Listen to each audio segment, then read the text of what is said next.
Anyway, this next comic, she has big hair. She told me to say that. And she's come here all the way from Santa Monica to make you laugh. Please give it up, Taylor Parker. All right, Taylor.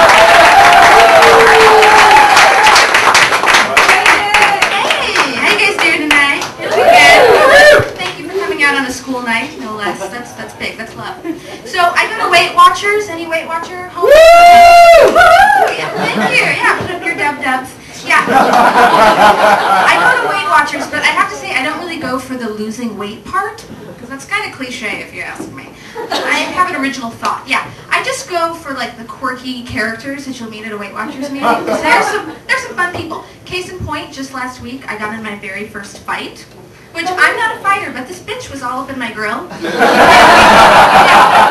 Now, here's what you need to know about her. She had to have been like 100 years old, and she is one of those OG, like, founding father Weight Watchers. Like, she's been going since like the 60s. She hit her goal weight in 72, but she just keeps coming back, because that's what you do.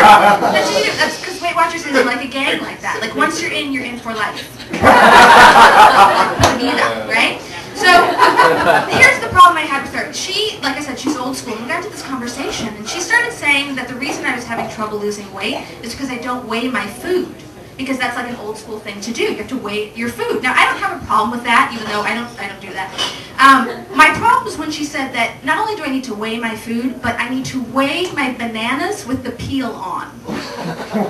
Now, I was very polite. I said, ma'am, why do I need to weigh my bananas with the peel on? I don't actually eat the peel. You know? I've never been that hungry. There was one time back in '92, but it was a bad day. It was a really hard day. So we go back and forth, and she says, well, that's what the book says. And she reaches into her purse and pulls out this book that I swear to you is like the original Bible. Like, it's leather bound, and it's like a 40-year-old. Yeah, it's an old Weight Watchers book, and it's dusty, and you know, there's like silverfish roaming around. And she opens it up, and inside this book, it says you have to weigh bananas with the peel on, but it also says that you need to eat like 2 ounces of chicken liver a day in order to lose weight, and like slaughter a goat when you're menstruating. So I don't trust it. So we go back and forth, and before you know it, the room divides, and all the other women get into it, and it's like peel or no peel, like the old schoolers versus the new schoolers, and it was very like West Side Story. It was very Jets versus Sharks, like da-da-da-da-da, peel, da-da-da-da-da, don't peel, right? So we're going back and forth. Now, here's the funny thing, really the ironic thing, is that not one of us in that room was there because of too many bananas. You know? Like, I'm pretty sure that if I just went on like an all banana all the time binge, like without weighing a goddamn one, then I would actually lose weight. I'd lose hair, maybe some teeth, but I'd lose weight.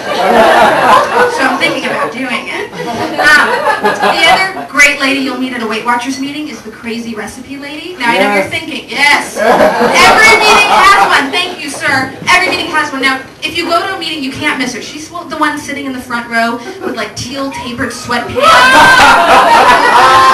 and a tape recorder because she doesn't want to miss a thing, and like purple bags under her eyes because she's been up all night researching how many calories are in an Advil. Oh, they're just coated with sugar. It's like eating an M&M. So my crazy recipe lady, her name is Bonnie. Now we have to give it up for Bonnie. Bonnie has lost 185 pounds. Wow. Yes. Wherever you are, Bonnie, we love you. 185 pounds since May of '05, and she told me she did it all with Weight Watchers, curves, and prayers, girl. And she always says that. She always says girl when she's talking to me and gets all sassy. I wonder why.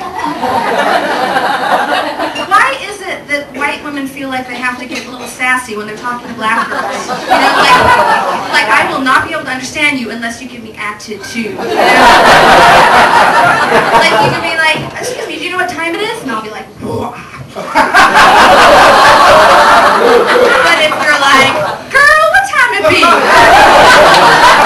I'll be like, shoot, 7:30. No, it doesn't work that way. I wish it did. That'd be awesome. But here's what makes Bonnie the crazy recipe lady. Bonnie has 101 recipes, all revolving around, I can't believe it's not butter spray. Yeah. There's Bonnie's famous, I can't believe it's not butter spray, oatmeal. Bonnie's famous, I can't believe it's not butter spray, fat-free grilled cheese. Haven't tried that one yet. It's on my list. But my favorite one of all is her famous, Bonnie's famous, I can't believe it's not butter spray, latte. Yeah. Bonnie puts a little coffee with some Splenda and a few shots of I can't believe it's not butter spray. So creamy, girl. Yeah, that's Bonnie. Fake butter coffee. But here's the thing. I can make fun of these women all I want, but the fact of the matter is they're doing it. You know, they're getting it done. They're losing the weight. I'm not doing it. But I'm trying, which should count for something, but it doesn't. But like just the other day, I went to the grocery store and I looked at vegetables. And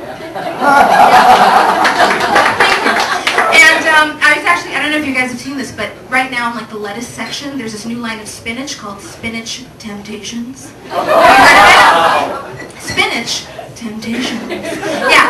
Now, I don't know about you, but I've never actually been tempted by a bag of spinach before. You know? Like, I'm not that girl. I know those girls exist, though. Those are the same girls who, like, have a piece of fruit when they're craving something sweet. Yeah, go for a jog when they're stressed at work. God bless them. No, I'm not that girl. But I want to be, right? So I pick up the bag of the Spinach Temptations, and I look inside to see if there's anything inside that might actually tempt me. Like, I don't know, dried fruit, or chocolate chips, or like tempura batter.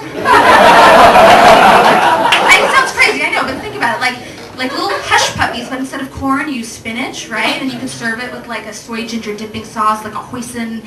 Oh, see, it got away from me, sorry. I let the beast out. But so, I look inside the bag of spinach, and guess what's inside? Spinach! That's it! That's it! Spinach Temptations is just spinach. And that is fabulous to me. That is brilliant. That means somebody out there thinks that by putting the word temptations on a bag of spinach that I will in fact be tempted by it. Like that I will buy the bag, take it home, put it in the fridge, and then kind of pace around wondering whether or not I should actually eat it. You know? And I'll talk myself out of it. I'll watch a little TV, and I'll call a friend. And then I'll just go to bed early at like 8, you know, just to avoid the spinach in the fridge. Why did I buy it, right? So before you know it, the hours will slowly pass, and it'll be 3 o'clock in the morning, and I'll be writhing between the bed sheets. Just thinking about that spinach in the fridge. It's calling my name, flicking my nipples. Spinach. No, I'm not going to do it. I'm not going to do it. That's how it starts. First you have some spinach, then a fresh cut apple. Before you know it, you're getting your 4 to 5 servings a day. Stop it. And then maybe finally, like just as the sun rising, I lose all of my willpower and I'll say, fuck it. If eating vitamins and nutrients is wrong, I don't want to be right. And I'll run to the... Yeah, no.